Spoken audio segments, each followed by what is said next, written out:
If you like this series, subscribe to the ACI Learning YouTube channel to enjoy more audit-related content. I hope you enjoy the show. Welcome to Fundamentals of Internal Auditing. I'm Dr. Hernan Murdoch, and I'm very excited to introduce this course to you. You're going to enjoy it a lot.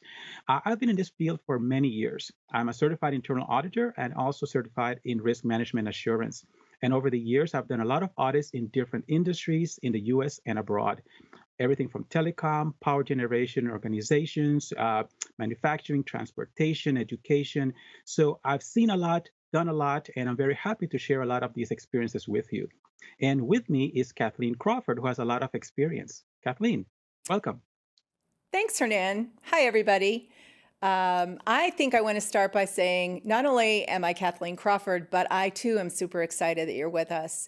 This is a profession that I've been in for a long time, and I can't say that I found anything else that satisfies both parts of my brain the way that this does. There's soft skills and hard skills. It's really terrific. I've worked in financial services and I've worked in the nonprofit sector as an internal auditor, and I will echo some of what Hernan said in terms of there's places to go and people to see, and there's so much that we can do in terms of contributing to benefit the organizations that we work for. So in addition to my work experience, I also have an MBA, and I've leveraged that a few times too. So we have a lot to share with you, and we'd really like you to know more about why we're so excited. Excellent. So as we think about the course itself, we're going to begin with a definition, talking about the role that internal auditors play within the organization and how they help support and satisfy the needs of so many stakeholders outside the organization and inside, and how we can help the organization achieve its objectives. We're going to start looking at things at that macro level, understanding our role, our place, and who we report to, and how we provide expert information to the people who need to know about what's happening within the organization.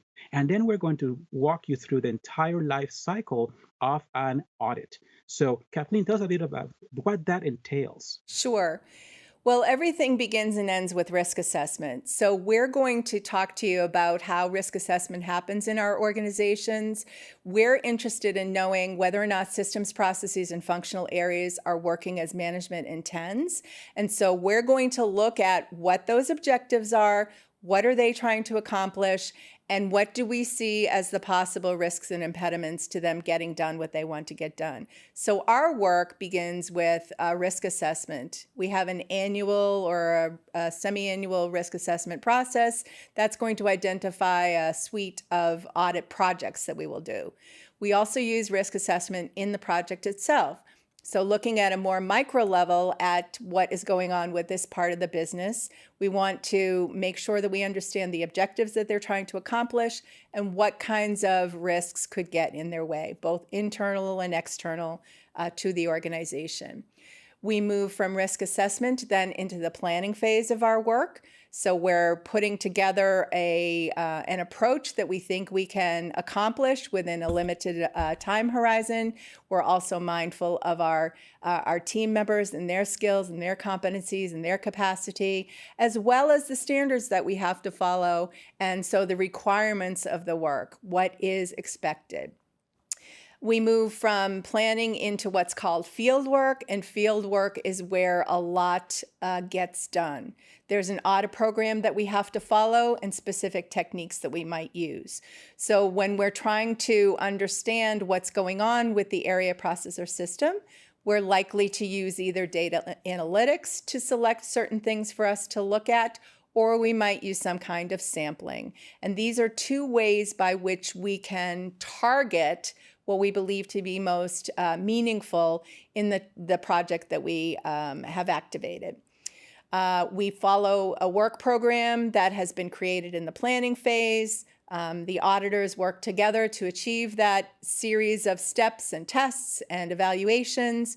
They communicate results as they go along. So communication is a very important aspect of our process as well, both verbal and written communication, as Hernan had said.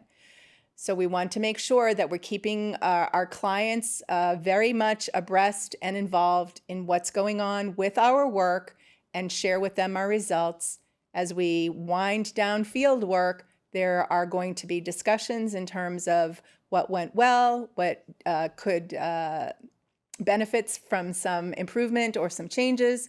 So we're going to have an audit report that comes out of this process. And then we also opine on risk assessment and whether or not the risk appetite or risk universe needs to be updated in terms of making it more current and more related to what's actually going on. Excellent. Yes, so as we go through this whole process and understand what internal auditors do and how they do it, it's also going to provide an opportunity to also take a look at some of the critical events that have shaped our profession as we know it now, some of the rules, regulations, and dynamics that have been impactful. And also as we look forward in terms of what kinds of things we see, some of it is going to be in terms of soft skills, some of it will be in terms of technical skills, and of course, technology and the role that it plays in our profession. So I hope you'll join us. It's going to be fun.